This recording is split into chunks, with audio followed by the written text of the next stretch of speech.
नमस्कार जी सभी सेवकों को।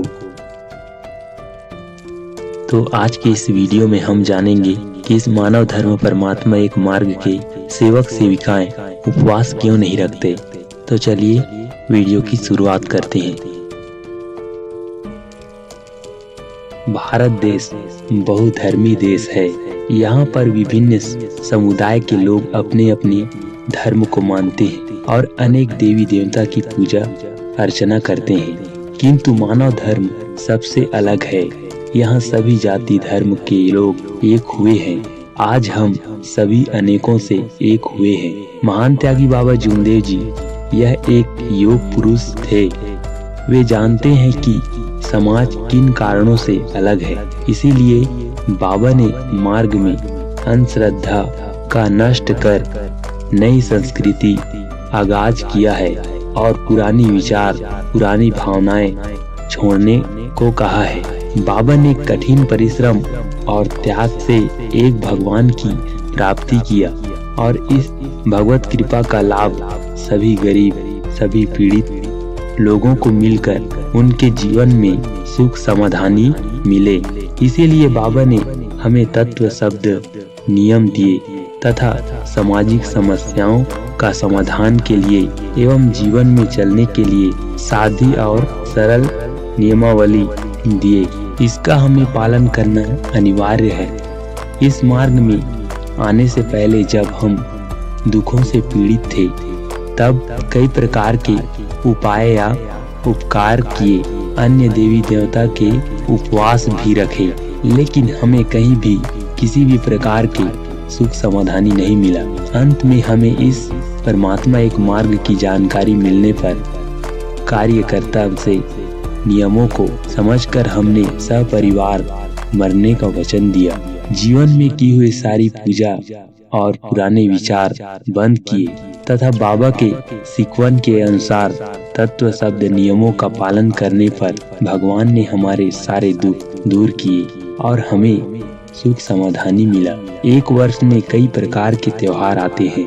इन त्योहारों में अक्सर परिवार की महिलाएं व्रत या उपवास रखते हैं। उदाहरण के लिए जैसे कि हरतालिका तीज, करवा चौथ, चतुर्थी, एकादशी इत्यादि। इस प्रकार के व्रत उपवास स्त्रियों द्वारा अपने पति या बच्चों के दीर्घायु एवं स्वस्थ होने के लिए रखा जाता है। लेकिन इस परमात्मा एक मार्ग में ऐसा उपवास नहीं रखते। अपने मार्ग में किसी भी त्योहार के दिन कोई पकवान बनाकर खाने के लिए मना नहीं है, परंतु इस मार्ग में किसी भी त्योहार में उपवास रखना वर्जित है, क्योंकि व्रत उपवास रखना यह अंधश्रद्धा है। फिर हमने अपने पुराने विचार या भावनाओं को अभी तक त्यागा नहीं। यह सिद्ध होता है तो हम भगवान को दिया हुआ वचन कैसे निभाएंगे। हमने इस मार्ग में मरने का वचन दिया है तथा यह अटल सत्य है। जिसने जन्म लिया उसकी मृत्यु निश्चित है, लेकिन कब, कहां और कैसे यह किसी को मालूम नहीं होता। समय से पहले ना कोई जन्मा है और ना कोई मरा है। अतः हमें निर्भय होकर तत्व शब्द नियम अनुसार कार्य करना। फिर भी आज कुछ सेवक सेविकाएं कार्य स्वार्थ साधने के लिए भगवान के सामने शब्द रखा या यूं कहे वंश है सौदा करते हैं, रिश्वत देने का प्रयास करते हैं। प्रिय दिन हमारा अमुक कार्य सफल होता है तो मैं ऐसा कार्य करूंगा या करूंगी। यह एक प्रकार के अंधश्रद्धा है, तो इस तरह के शब्द रखना उचित भी नहीं है। क्या हम ऐसे शर्त रखकर इस मार्ग में जुड़े हैं?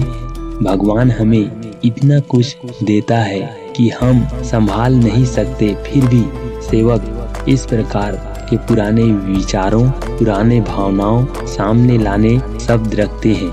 यह बहुत ही गलत बात है एवं बाबा के सिखवन के विपरीत। हमारे मार्ग में अंधश्रद्धा पुराने विचार या पुरानी भावनाओं की कोई जगह नहीं है। इस मार्ग में भगवत कृपा 24 घंटे जागरूक एवं चैतन्यमय है। वह प्रत्येक आत्मा में विराजमान है।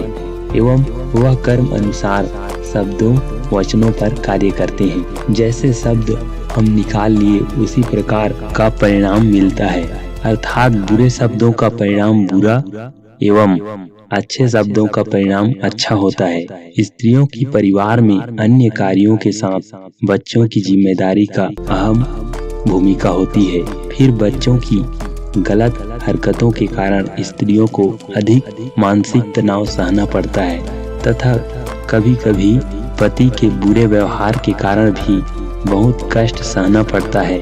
इस वजह से चिड़चिड़ाहट के कारण उनके मुख में गलत शब्द का प्रयोग भी आ जाता है। कोई भी स्त्री अपने बच्चे परिजन का कभी बुरा नहीं चाहती, परंतु उस समय कुछ भी सोच नहीं पाती। लेकिन यहाँ भगवत कृपा जागरूक है, हमारे बुरे शब्दों का प्रयोग दुष्परिणाम तुरंत सामने आ जाता है।